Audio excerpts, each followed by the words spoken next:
Siapa manusia di atas muka bumi ini yang tidak mengalami permasalahan? Ada yang diliputi kesedihan karena memikirkan kekurangan hartanya, memikirkan hutang yang bertumpuk-tumpuk, mengharapkan anugerah anak yang tidak datang-datang, merasakan penderitaan penyakit yang tidak kunjung sembuh-sembuh. Setiap kita pasti ada permasalahan yang kita hadapi. Dan solusi yang paling utama yang terkadang dilupakan oleh seorang mukmin adalah solusi doa. Lihatlah bagaimana para anbiya, mereka berdoa kepada Allah Subhanahu wa taala. Mereka para anbiya, orang-orang yang soleh, juga diuji oleh Allah Subhanahu wa taala. Lihatlah Nabi Ayub alaihissalam yang pernah diuji oleh Allah Subhanahu wa taala dengan penyakit.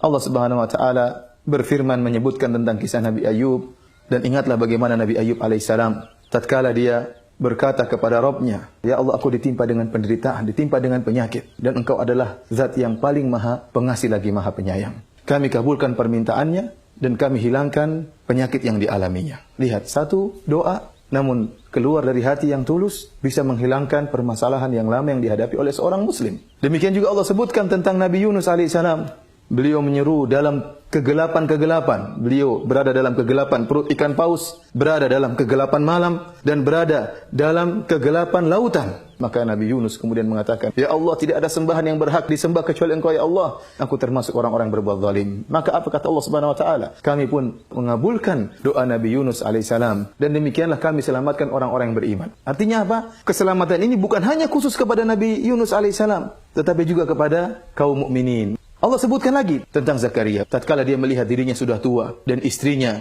dalam keadaan mandul, namun hal ini tidak menjadikan Zakaria putus asa. Maka dia pun berdoa kepada Allah Subhanahu wa taala, yang artinya kami menyebutkan tentang rahmat kami terhadap hamba kami Zakaria. Tatkala dia menyeru Rabb-Nya dengan suara yang lirih, "Ya Allah, aku sudah sangat tua, kemudian tulangku sudah lapuk, dan rambutku sudah memutih seluruhnya. Akan tapi aku tidak pernah putus asa dari meminta kepada Engkau, ya Allah." Dia mengatakan, "Ya Allah, istriku mandul dan aku sudah sangat tua. Akan tapi anugerahkanlah kepadaku seorang anak." Lihatlah Zakaria yang sudah dalam keadaan sangat tua, istrinya mandul. Ternyata Allah kabulkan permintaan Zakaria alaihissalam. Dari sini kita yakin bahwasanya terkadang doa melakukan berbagai macam keajaiban. Tinggal doa tersebut harus kita keluarkan dari hati yang tulus, dengan penuh adab tatkala berdoa kepada Allah Subhanahu wa taala, dengan pengharapan kepada Allah Subhanahu wa taala, dengan yakin bahwasanya Allah Maha mengabulkan segala doa. Oleh karenanya Nabi sallallahu alaihi wasallam mengatakan, "Berdoalah kalian kepada Allah dalam keadaan yakin bahwasanya Allah akan mengabulkan doa kalian. Dan ketahuilah bahwasanya